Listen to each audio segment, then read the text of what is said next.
बच्चों, सपने वो नहीं होते जो हम रात को सोते हुए देखते हैं। सपने वो होते हैं जो हमें सोने नहीं देते। तो इसी प्रेरक बात के साथ आज हम अपना पाठ शुरू करते हैं। गति क्या होती है? जब कोई वस्तु किसी स्थिर वस्तु के सापेक्ष अपनी स्थिति में परिवर्तन लाती है तो हम कहते हैं कि वस्तु ने गति की है। जैसे कि आपने रेलगाड़ी में सफ़र किया ही होगा।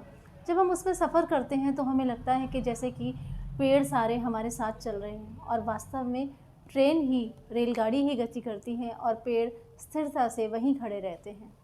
गति कितने प्रकार की होती है?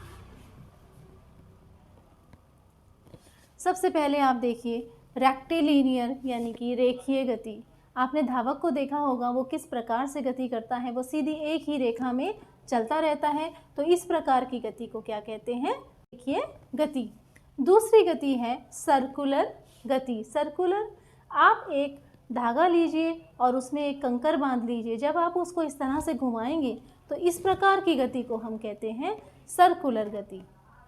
तीसरी हमारी गति आती है घूर्णन गति।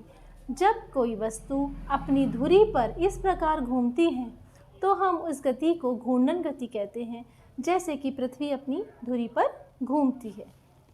फोर्थ टाइप की हमारी गति है पीरियोडिक गति या दोलन गति। पुराने टाइम पे घड़ियाँ होती थी, उनके नीचे आप एक पेंडुलम देखते थे, वो इसी तरह दोलन गति करता था। आपने देखा कि स्विंग्स, आजकल झूले यूज़ होते हैं, वो झूले भी इसी प्रकार की गति करते हैं। तो ऐसी गति जिसमें जो गति है उसको दोहराया जाए और फिर वापस आकर वो सेंटर पर रुक जाए, इस प्रकार की गति को हम दोलन गति कहते हैं।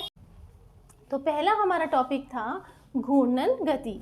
एक विशेष प्रकार की यह गति होती है जिसमें वस्तु एक निश्चित धुरी पर अक्ष के चारों ओर घूमती है, जैसे कि पृथ्वी अपनी धुरी पर घूमती है और उसी घूमने की वजह से दिन और रात होते हैं। दूसरी हमारी गति है दोलन गति। ये एक दोहराव गति है जिसमें वस्तु लगातार एक ही गति में दोहराती है और फिर से झूले की तरह दिखाई देती है।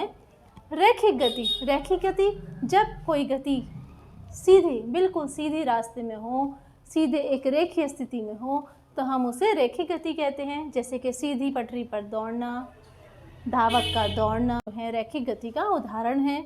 आर्मी चलती है, आर्मी भी सीधी एक ही रेखा में मार्च पास्ट करती है, तो ये रैखिक गति के उदाहरण हैं।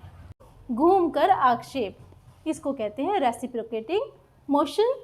एक दोहराव और निरंतर ऊपर और नीचे या आगे और पीछे गति एक सिलाई मशीन में सुई की तरह यह गति होती है। स्कूल में बेल देखी होगी, जो विद्यालय की घंटी है, वो निरंतर आगे और पीछे एक ही दिशा में, एक दिशा से दूसरी दिशा में बजती रहती हैं। तो यह है आपकी घूमकर आक्षेप गति। घूर्णन गति के उदाहरण बहुत सारे हैं, जैसे कि आप देख सकते हैं लट्टू अपनी धुरी पर घूम रहा है। ये एक झूला है, ये झूला भी एक घूर्णन गति के अपनी एक धुरी के ऊपर घूम रहा है। और पृथ्वी को आप जानते ही हैं, ये अपनी धुरी पर घूमती है। रेक्टिलिनियर और लीनियर मोशन के आप उदाहरण देख सकते हैं। पेड़ों पे से फल का गिरना, सीधी एक रेखा में फल गिर रहे हैं। आप जब किसी चीज़ को पुश करते हैं तो वो भी आप सीधी रेखा में करते हैं। मार्च पास्ट आप करते हैं तो हमेशा एक प्रॉपर लाइन में करते हैं। ये सब बच्चों रेखिक गति के जो घंटी होती है वो किस प्रकार बजती है, ये भी आप देख सकते हैं कि वापस ये बजेगी फिर वापस इधर आए। इसके बाद हम देखेंगे कि गतियों को हम थोड़ा सा डायग्राम्स के थ्रू देख सकते हैं। जैसे घूमकर आक्षेप गति है, आप देख सकते हैं, ये है रेसिप्रोकेटिंग। किस प्रकार से ये जाती है और वापस आकर, जैसे कि बेल का जो बॉब है वो जाता है और फिर वापस जाकर लगता है, तो ये किस प्रकार की गति हुई? घूमकर आक्षेप गति। ऑसिलेटिंग गति, ये आप जो दीवार घड़ी है उसका उदाहरण सबसे अच्छा होता है ऑसिलेटिंग मोशन को देखने के लिए, और झूला जो है वह भी ऑसिलेटिंग का एग्जाम्पल हो सकता है। रोटेटरी मोशन, घूर्णन गति, मैंने आपको बताया था जिस प्रकार से पृथ्वी अपनी धुरी पर घूमती है। रेखीय गति, जैसे कि आर्मी एक साथ घूमती है, एक साथ रेखिक गति करती है, तो यह भी, और मार्च पास्ट करना, ये सब रेखीय गति के उदाहरण हैं।